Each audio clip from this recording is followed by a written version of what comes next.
네, 다녀쌤과 일도양단 함께하겠습니다. 앞서 다녀쌤께서 시황 분석 많이 해주셨는데 페드 FOMC 영향이 그렇게 크진 않았거든요. 제한적이었어요. 금리 동결 세 차례 연속이 됐는데 최선의 선택이었다고 보세요, 쌤? 저는 최선의 선택이었다고 봐요. 왜냐하면 정책에 대한 신뢰성을 갖지 못하기 때문에 네. 그리고 어제 발표했던 미국의 무역수지 적자가 사상 최대였거든요. 왜 사상 최대였을까요? 그거는 결국에 지나고 나면 네. 관세 부과되면 소비자들 구매 가격이 높아지니까 관세가 적용되기 전에 이미 사재기를 해놨다라는 거죠. 그러니까 재고를 비축해놨기 때문에. 그렇죠. 재고를 비축한 게 일반 도매업이 아니라 개인들이라는 거예요. 네. 그러면 지금 상황에서 지금 관세가 올라가기 전에 마트나 이런 데서 물건을 사재기했다라는 거는 결국에는 소비가 줄어들 수도 있다라는 거죠. 왜? 이게 소진될 때까지는. 그리고 나서 지금 보면 오늘 지금 올라가는 것들은 인공지능치 그 수출 통제를 폐지한다 이 부분 때문에 움직이지만 결국에 미국 시장 역시도 내일은 전강후약의 모습을 보일 거다. 제일 중요한 건 시장의 지수라든가 돈의 움직임은 경기 흐름에 따라 움직이거든요. 네. 그래서 지금 같은 경우도 무역 수지가 사상 적자였었고 4월 소비자 심리 지수가 2020년 이후 13년 내 최대로 급감했다라는 게 이제 어제 그저께 나왔고 그다음에 고용 지표가 굉장히 둔화됐다라는 거거든요. 네. 그럼 연준 입장에서는 지금 인플레이션이 올라가고 있는 거는 인플레이션 정점이 아니라 본격적으로 관세가 제품의 가격에 전가될 때는 이 인플레이션은 더 높아질 우려가 있다라는 것이고 그러면 인플레이션이 높아지면 소비가 들어서 인플레이션이 늘어나는 거는 괜찮지만 소비는 줄고 인플레이션 높아지면 결국에는 고용의 질 역시도 안 좋아질 수 네. 있다라는 거죠. 그래서 연준에서는 올해 처음엔 2회 인하를 하겠다고 했다가 1회로 축소시켰다라는 거예요. 그러면 이 부분을 봐야 될 때 경제 지표가 안 좋아지기 때문에 주가는 흔들릴 요인 되겠지만 고용 지표는 틀림없이 안 좋아질 거다. 네. 그러면 연준에서도 얘기했던 것처럼 우리는 인플레이션 지표가 아니라 고용 지표를 보겠다. 그러면 이제 단편적으로 트럼프의 저렇게 막가파 조폭처럼 그렇게 하는 것들이 고스란히 피해를 보고 있는 게 미국이에요. 네. 미국 여행객들이 급감하고 있죠. 왜? 언제 어떻게 잡힐지 모르겠고 또 입국부터 거절되는 경우가 있으니까. 네. 그래서 지금 미국을 찾는 관광객의 감소가 GDP 영향의 0.3%래요. 금액으로 환산하면 900억 달러.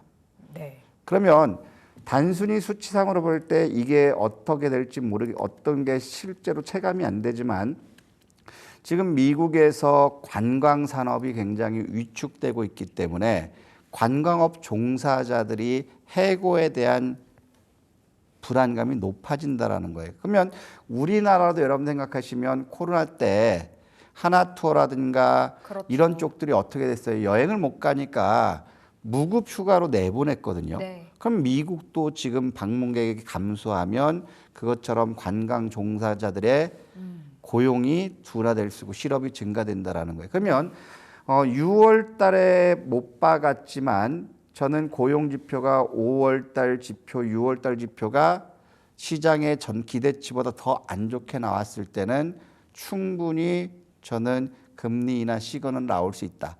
그러면 연준 입장에서 지금 보면 금리 인하 시그널을 줄 수 있는 부분들은 2회에서 1회로 금리 인하를 축소시켰던 거를 네. 다시 복원시키는 발언이 나오면 그 시점에서는 본격적으로 금리 인하에 대한 기대감이 높아질 수 있다라는 거죠. 그래서 지금 미국 같은 경우는 관세 부과에 대한 피해가 아직 본격화되지 않았어요. 그렇기 때문에 지금 관세 부과된 게 올라오는 것 지금 LA 롱비치 항인가요? 그쪽에는 지금 물동량이 컨테이너 유입량이 30%가 줄었다라는 거죠. 네. 그렇다면 이런 것들을 종합적으로 봤을 때 고용 부분의 지표가 굉장히 안 좋아진다면 인플레이션보다는 고용 지표이기 때문에 저는 5월 달, 6월 달 고용 지표가 예상치보다 굉장히 안 좋게 나온다면 네. 7월은 금리 인하 시그널 나올 수 있다. 저는 이렇게 판단하고 있어요. 안 그래도 질문 드려보고 싶었는데 이제 파월 연준 의장의 일문일답도 보니 사실 6월도 금리 동결이 우세한 맞아요. 발언이 나왔더라고요. 그럼 7월에는 시행될 가능성이 지금으로선 가장 높아 보이는 거고 그렇죠. 점도표가 간밤 나오진 않았더라고요. 네. 그렇기 때문에 시그널을 계속 좀 확인을 해보긴 해야 되겠습니다. 근데 저는 이런 부분들을 볼 수 있어요. 일단 6월까지는 금리 인하 없다라고 얘기했지만 네. 실질적으로는 경제 지표가 안 좋은 건 이제 트럼프도 인정했거든요. 그렇다면 이제 이렇게 되는 부분들은 트럼프 정책에 대해서 저는 브레이크를 거는 역할을 할 수 있다고 봐요. 예. 또 왜냐하면 조지 소로스 역시도 워렌 버핏 역시도 지금 이제 정책 잘못됐다 얘기하고 있고 미국의 이제 투자자들 역시도 이 부분 잘못됐다라고 얘기하고 있는 그런 부분들. 그렇다면 관세 정책이 완화되면서 인플레이션이 어느 정도 다소 진정되는데도 불구하고 고용 지표가 안 좋아지면 저는 7월에도 할 수 있다라고 보고 있고 네. 제가 보는 것들은 이 부분에 5월 구인구직이라는 이런 고용 지표뿐만 아니라 6월 초에 구인 이직 지표 이 부분이 결국에는 어떤 수치가 나오느냐에 따라서 결국에는 6월 시점에서 금리 인하에 대한 시그널을 줄 수 있지 않을까. 네. 하지만 지금처럼 고용 지표가 굉장히 악화되는 그런 시점에서 저는 7월 시점에서는 어느 정도 금리 인하 가닥을 잡을 수 있지 않을까. 네. 저는 이렇게 생각하고 있습니다. 졸트 구인구직 보고서 네. 그거 좀 계속해서 잘 봐야 되겠습니다. 7월 말씀 주셨는데요. 시장 전반적으로 이제 매크로적인 이슈들을 짚어볼 필요가 있겠습니다. 우리 연휴 기간 동안에 원달러 환율이 1,365원까지 내려갔단 말이죠. 근데 아시아 통화가 강세를 보였고 이 안에서도 놀라웠던 건 대만 동화의 급등이었습니다. 이걸 어떻게 좀 바라보셨는지 궁금해요.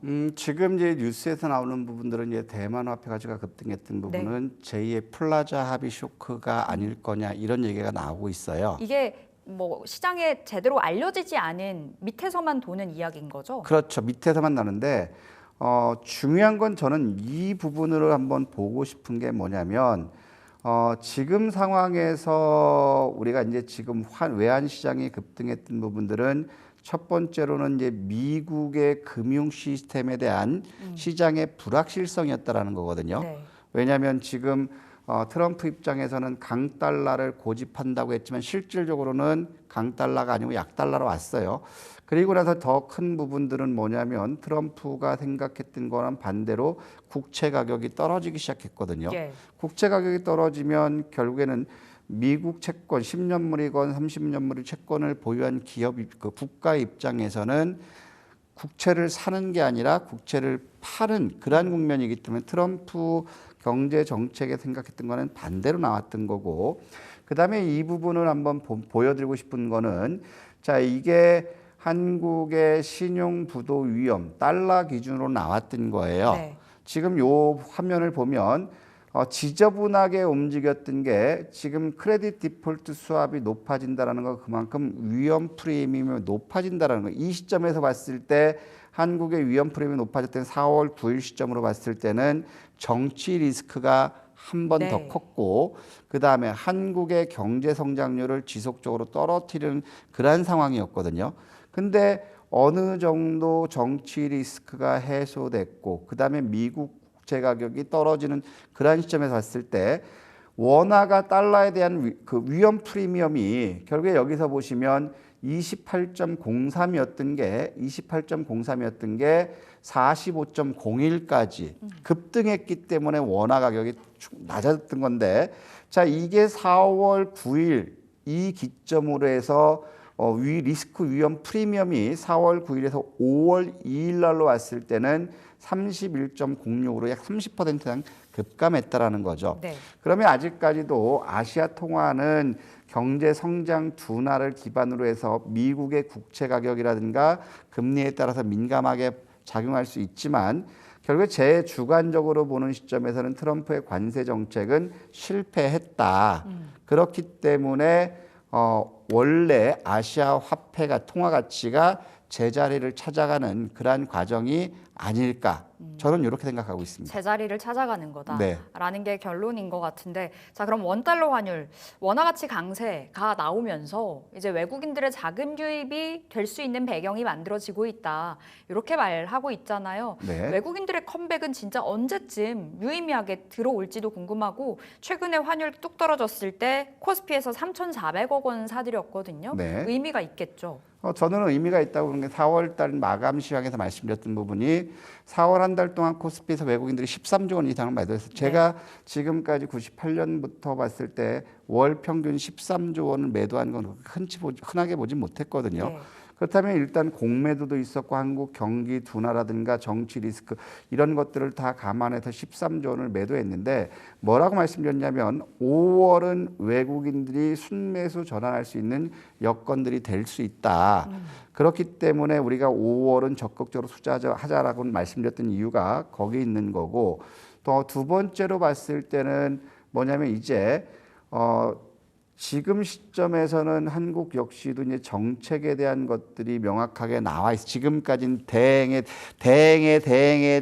대안까지 왔기 때문에 네. 불확실성이 높아졌는데 이제 한 달만 있으면 그런 부분들이 해소될 수 있다라는 거죠.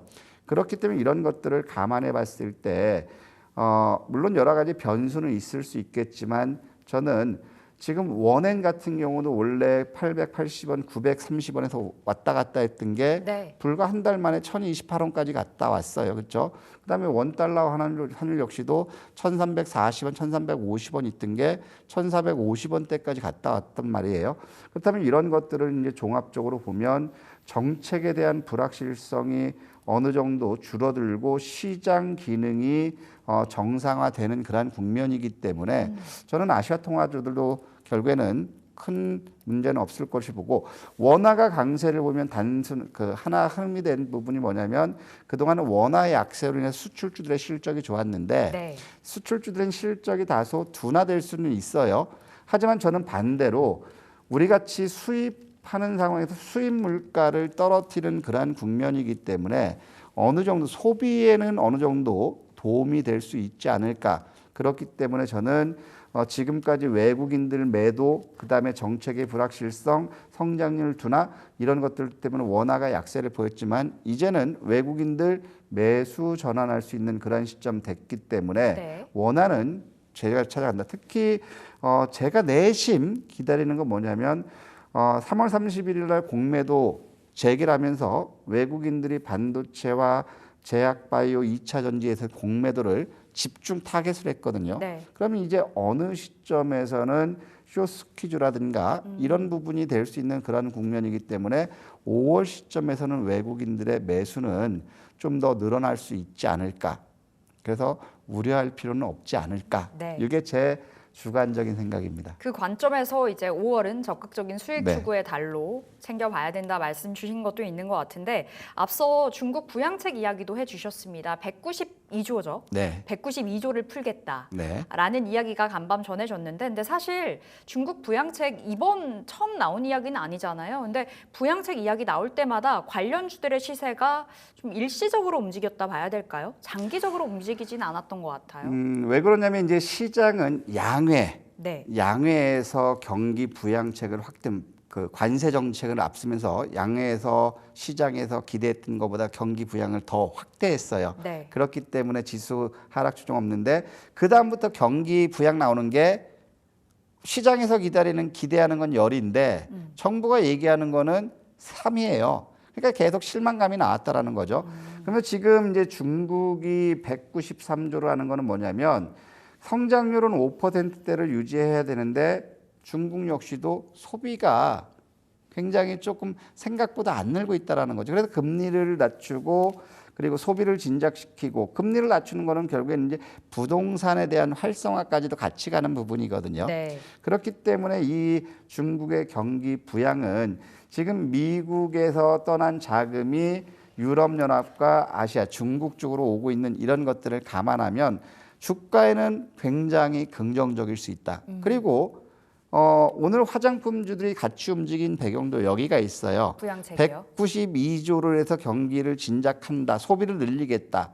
그렇다면 결국에는 한국에 지금 한때는 애국 소비, 애국 마케팅을 해서 한국 화장품들이 굉장히 고전했는데 막상 써보니까 한국 화장품이 좋거든요. 예. 그렇기 때문에 지금 소비에 대한 소비 부장려와 그 다음에 두 번째로는 한알령 해제 이것까지 맞물리기 때문에 오히려 내수주 화장품 섹터라든가 이런 부분들 굉장히 좋을 수 있는 이유가 네. 여기에 있다. 그러면 우리나라 역시도 이제 정책적으로 지금 나오고 있잖아요. 그렇기 때문에 저는 지수의 상승에는 오히려 긍정적일 수 있다. 이렇게 판단돼요. 우리에게 어쨌든 선물 같은 이슈임은 맞는 것 같습니다. 중국의 돈풀기가요. 네. 화장품 말씀 주셨는데 주목을 해 볼 만한 섹터 또 다른 쪽은 뭐 방금 부동산도 이야기 주셨잖아요. 그렇게 보면 건설도 있을 거고요. 아니요. 화학도 있을 거고요. 건설은 중국 진출하는 것보다는 해외 진출이 더 크거든요. 건설주는 그럼 지금 자리 좀 보수적으로 보세요.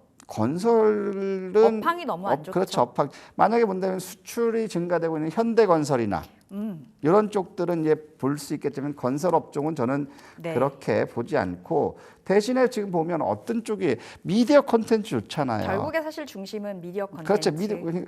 지금 보면 엔터 쪽이나 미디어 콘텐츠들 네. 이런 것들이 실질적으로는 직접적인 수혜를 받을 수 있는 그런 섹터가 될 수 있다. 저는 이렇게 보여져요. 미디어 콘텐츠 네. 지금 자리 괜찮다 말씀 주셨는데 그 안에서의 종목들은 결국에 실적 따라 가야 되는 건 맞는 거고요. 그렇죠. 지금 보면 이제 저는 그 원탑으로 보는 거는 그 SM이에요. SM 지난번에도 네. 말씀 주셨어요. 자, SM 같은 경우는 이제 실적에 대한 기세가 최근 13만 4천 원까지 흔들렸거든요.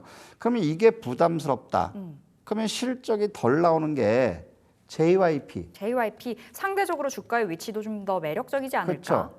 JYP가 이제 상대적으로 이제 실적 부진 때문에 많이 빠졌거든요. 그래서 네. 대장을 잡는다면 SM SM이라든가 만약에 안정적으로 본다면 JYP 같은 이런 쪽들도 충분히 수혜를 받을 수 있고 미디어 콘텐츠도 마찬가지죠. 네.